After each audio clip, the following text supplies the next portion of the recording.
The Adventures of Huckleberry Finn by Mark Twain. Chapter 21. It was after sun-up now, but we went right on and didn't tie up. The king and the duke turned out by and by, looking pretty rusty, but after they jumped overboard and took a swim, it chippered them up a good deal. After breakfast, the king he took a seat on the corner of the raft, and pulled off his boots and rolled up his breeches, and let his legs dangle in the water, so as to be comfortable, and lit his pipe and went to getting his Romeo and Juliet by heart.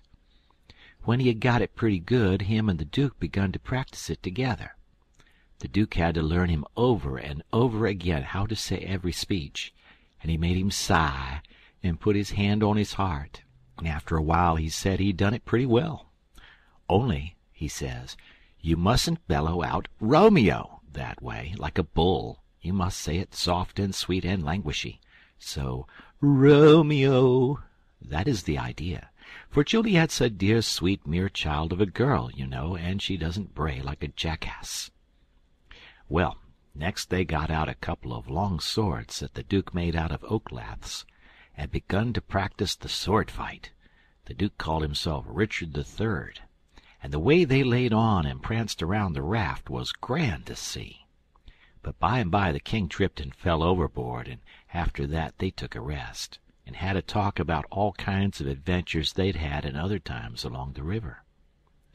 After dinner the duke says, "Well, Capet, we'll want to make this a first-class show, you know, so I guess we'll add a little more to it. We want a little something to answer encores with, anyway." "What's encores, Bilgewater?" The duke told him, and then says, "I'll answer by doing the Highland fling or the sailor's hornpipe, and you, well, let me see. Oh, I've got it. You can do Hamlet's soliloquy." "Hamlet's which?" "Hamlet's soliloquy, you know, the most celebrated thing in Shakespeare. Ah, it's sublime, sublime. Always fetches the house. I haven't got it in the book. I've only got one volume. But I reckon I can piece it out from memory. I'll just walk up and down a minute and see if I can call it back from Recollection's vaults." So he went to marching up and down, thinking, and frowning horrible every now and then. Then he would hoist up his eyebrows. Next he would squeeze his hand on his forehead and stagger back and kind of moan. Next he would sigh, and next he'd let on to drop a tear. It was beautiful to see him. By and by he got it. He told us to give attention. Then he strikes a most noble attitude, with one leg shoved forwards and his arms stretched away up, and his head tilted back, looking up at the sky, and then he begins to rip and rave and grit his teeth. And after that, all through his speech, he howled and spread around and swelled up his chest, and just knocked the spots out of any acting ever I see before. This is the speech. I learned it easy enough while he was learning it to the king. "To be or not to be, that is the bare bodkin. That makes calamity of so long life. For who would fardels bear, till Birnam wood do come to Dunsinane, but that the fear of something after death murders the innocent sleep, great nature's second course, and makes us rather sling the arrows of outrageous fortune than fly to others that we know not of. There's the respect must give us pause. Wake, Duncan, with thy knocking. I would thou couldst. For who would bear the whips and scorns of time, the oppressor's wrong, and proud man's contumely, the law's delay, and the quietus which his pangs might take, in the dead waste and middle of the night, when churchyards yawn, in customary suits of solemn black, but that the undiscovered country from whose bourne no traveller returns breathes forth contagion on the world, and thus the native hue of resolution, like the poor cat in the adage, is sicklied over with care, and all the clouds that lowered o'er our housetops, with this regard their currents turn awry, and lose the name of action. 'Tis a consummation devoutly to be wished. But soft you, the fair Ophelia. Ope not thy ponderous and marble jaws, but get thee to a nunnery. Go." Well, The old man he liked that speech, and he mighty soon got it so he could do it first rate. It seemed like he was just born for it, and when he had his hand in and was excited, it was perfectly lovely the way he would rip and tear and rear up behind when he was getting it off. The first chance we got, the Duke he had some show bills printed, and after that, for 2 or 3 days as we floated along, the raft was a most uncommon lively place, for there weren't nothing but sword fighting and rehearsing, as the Duke called it, going on all the time. One morning, when we were pretty well down the state of Arkansas, we came in sight of a little one-horse town in a big bend, so we tied up about 3/4 of a mile above it, in the mouth of a crick which was shut in like a tunnel by the cypress trees, and all of us but Jim took the canoe and went down there to see if there was any chance in that place for our show. We struck it mighty lucky. There was going to be a circus there that afternoon, and the country people was already beginning to come in all kinds of old shackly wagons and on horses. The circus would leave before night, so our show would have a pretty good chance. The Duke he hired the courthouse, and we went around and stuck up our bills. They read like this: Shakespearean Revival. Wonderful attraction. For one night only. The world-renowned tragedians David Garrick the Younger, of Drury Lane Theatre, London, and Edmund Kean the Elder, of the Royal Haymarket Theatre, Whitechapel, Pudding Lane, Piccadilly, London, and the Royal Continental Theatres in their sublime Shakespearean spectacle entitled The Balcony Scene in Romeo and Juliet. Romeo, played by Mr. Garrick. Juliet, played by Mr. Kean. Assisted by the whole strength of the company. New costumes, new scenes, new appointments. Also the thrilling, masterly, and blood-curdling broadsword conflict in Richard III. Richard III, played by Mr. Garrett. Richmond, played by Mr. Kean. Also, by special request, Hamlet's immortal soliloquy, by the illustrious Kean, done by him 300 consecutive nights in Paris, for one night only, on account of imperative European engagements. Admission 25 cents. Children and servants 10 cents. Then we went loafing around town. The stores and houses was most all old, shackly, dried-up frame concerns that hadn't ever been painted. They was set up 3 or 4 feet above ground on stilts, so as to be out of reach of the water when the river was overflowed. The houses had little gardens around them, but they didn't seem to raise hardly anything in them but jimson weeds and sunflowers and ash piles, and old curled-up boots and shoes, and pieces of bottles and rags and played-out tinware. The fences was made of different kinds of boards, nailed on at different times, and they leaned every which way, and had gates that didn't generally have but one hinge, a leather one. Some of the fences had been whitewashed some time or another, but the Duke said it was in Columbus's time, like enough. There was generally hogs in the garden and people driving them out. All the stores was along one street. They had white domestic awnings in front, and the country people hitched their horses to the awning posts. There was empty dry goods boxes under the awnings, and loafers roosting on 'em all day long, whittling them with their barlow knives, and chawing tobacco, and gaping and yawning and stretching. Mighty ornery lot. They generally had on yellow straw hats most as wide as an umbrella, but didn't wear no coats nor waistcoats. They called one another Bill and Buck and Hank and Joe and Andy, and talked lazy and drawly, and used considerable many cuss words. There was as many as one loafer leaning up against every awning post, and he most always had his hands in his breeches pockets, except when he fetched them out to lend a chaw of tobacco or scratch. What a body was hearing amongst them all the time was, "Gimme a chaw of tobacco, Hank." "I can't. I ain't got but one chaw left. Ask Bill." Maybe Bill he gives him a chaw. Maybe he lies and says he ain't got none. Some of them kinds of loafers never has a cent in the world, nor a chaw of tobacco of their own. They get all their chawing by borrowing. they say to a feller, "I wish you'd lend me a chaw, Jack. I jest this minute give Ben Thompson the last chaw I had," which is a lie pretty much every time. It don't fool nobody but a stranger, but Jack ain't no stranger, so he says, "You give him a chaw, did you? So did your sister's cat's grandmother. You pay me back the chaws you already borrowed off of me, Leif Buckner. Then I'll loan you 1 or 2 ton of it, and won't charge you no back interest, nuther." "Well, I did pay back some of it onct." "Yes, you did, about 6 chaws. You'd borry store tobaccer and pay back niggerhead."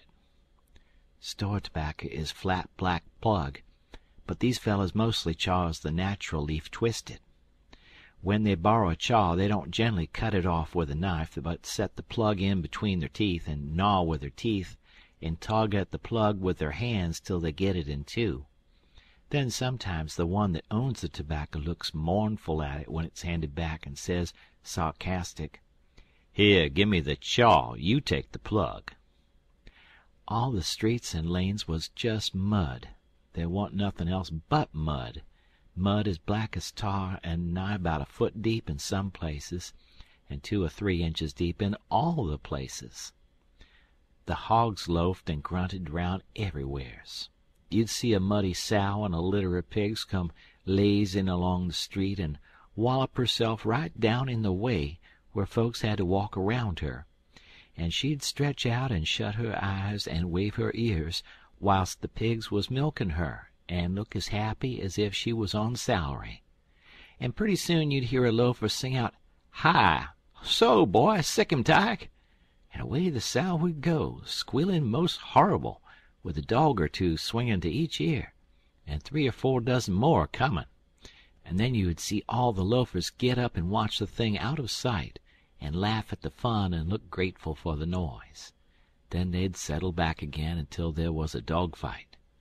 There couldn't anything wake them up all over, and make them happy all over, like a dog fight, unless it might be putting turpentine on a stray dog and setting fire to him, or tying a tin pan to his tail and see him run himself to death. On the river front some of the houses was sticking out over the bank, and they was bowed and bent, and about ready to tumble in. The people had moved out of them. The bank was caved away under one corner of some others, and that corner was hanging over. People lived in them yet, but it was dangersome, because sometimes a strip of land as wide as a house caves in at a time. Sometimes a belt of land a quarter of a mile deep will start in and cave along till it all caves into the river in one summer.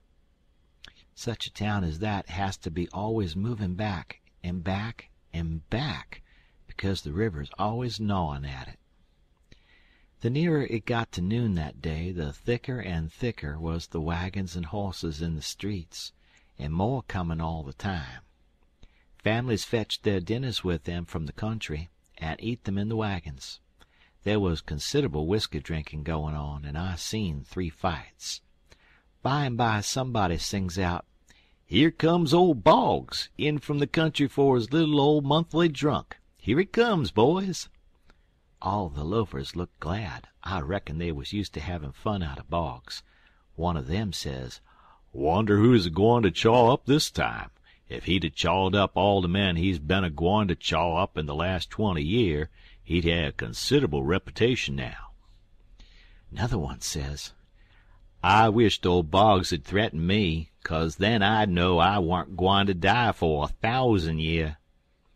Boggs comes a-tearin' along on his hoss, whoopin' and yellin' like an Injun, and singin' out, "Clear the track there. I'm on the warpath, and the path of coffins is a-goin' to raise."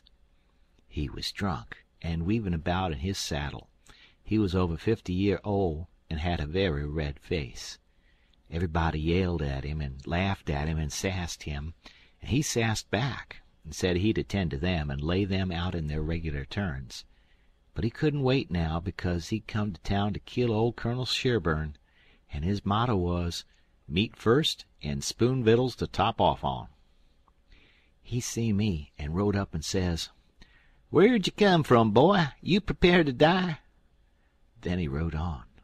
I was scared, But a man says, "He don't mean nothin'. He's always a carryin' on like that when he's drunk. He's the best naturedest old fool in Arkansas. Never hurt nobody, drunk nor sober." Boggs rode up before the biggest store in town and bent his head down so he could see under the curtain of the awning, and yells, "Come out here, Sherburne. Come out and meet the man you swindled. You're the hound I'm after, and I'm a-goin' to have you, too." So he went on, calling Sherburne everything he could lay his tongue to, and the whole street packed with people listening and laughing and going on.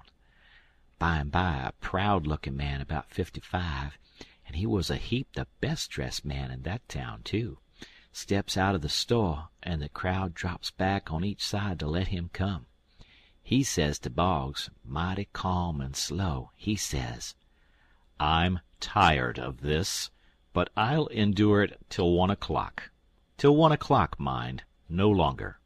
If you open your mouth against me only once after that time, you can't travel so far but I will find you." Then he turns and goes in. The crowd looked mighty sober. Nobody stirred, and there warn't no more laughin'. Boggs rode up blackguardin' Sherburne as loud as he could yell, all down the street. Pretty soon back he comes and stops before the store, still keepin' it up. Some men crowded around him and tried to get him to shut up, but he wouldn't. They told him it would be 1 o'clock in about 15 minutes, and so he must go home. He must go right away. But it didn't do no good. He cussed away with all his might, and throwed his hat down in the mud and rode over it, and pretty soon away he went a-ragin' down the street again, with his gray hair a-flyin'. Everybody that could get a chance at him tried their best to coax him off of his horse so they could lock him up and get him sober. But it warn't no use. Up the street he would tear again, and give Sherburne another cussin'.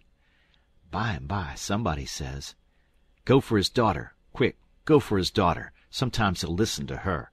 If anybody can persuade him, she can." So somebody started on a run. I walked down street a ways and stopped. In about 5 or 10 minutes here comes Boggs again, but not on his horse. He was a-reelin' across the street towards me, bareheaded, with a friend on both sides of him a hold of his arms and hurrying him along. He was quiet and looked uneasy, and he warn't hanging back any, but was doing some of the hurrying himself. Somebody sings out, "Boggs." I looked over there to see who said it, and it was that Colonel Sherburne. He was standing perfectly still in the street, and had a pistol raised in his right hand, not aiming it, but holding it out with the barrel tilted up towards the sky. The same second I see a young girl coming on the run, and 2 men with her. Boggs and the men turned around to see who called him, and when they see the pistol, the men jumped to one side, and the pistol barrel come down slow and steady to a level, both barrels cocked. Boggs throws up both of his hands and says, "Oh, Lord, don't shoot!" Bang goes the first shot, and he staggers back, clawing at the air.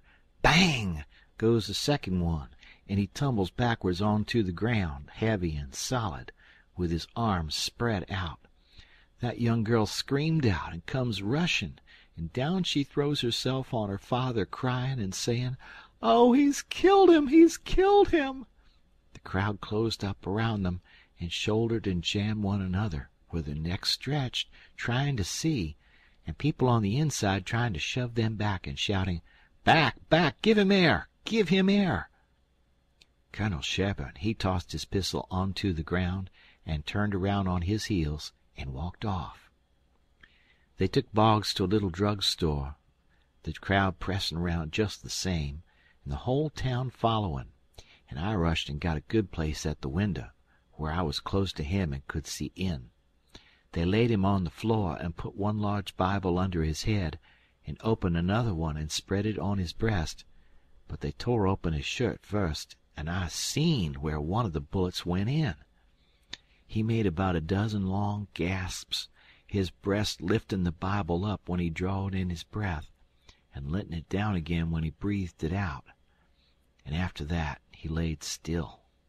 He was dead. Then they pulled his daughter away from him, screaming and crying, and took her off. She was 'bout 16, very sweet and gentle looking, but awful pale and scared. Well, pretty soon the whole town was there, squirming and scrooging and pushing and shoving to get at the window and have a look, but people that had the places wouldn't give them up, and folks behind them was saying all the time, "Say now, you've looked enough, you fellers. 'Tain't right and 'tain't fair for you to stay there all the time, never give nobody a chance. Other folks has their rights as well as you."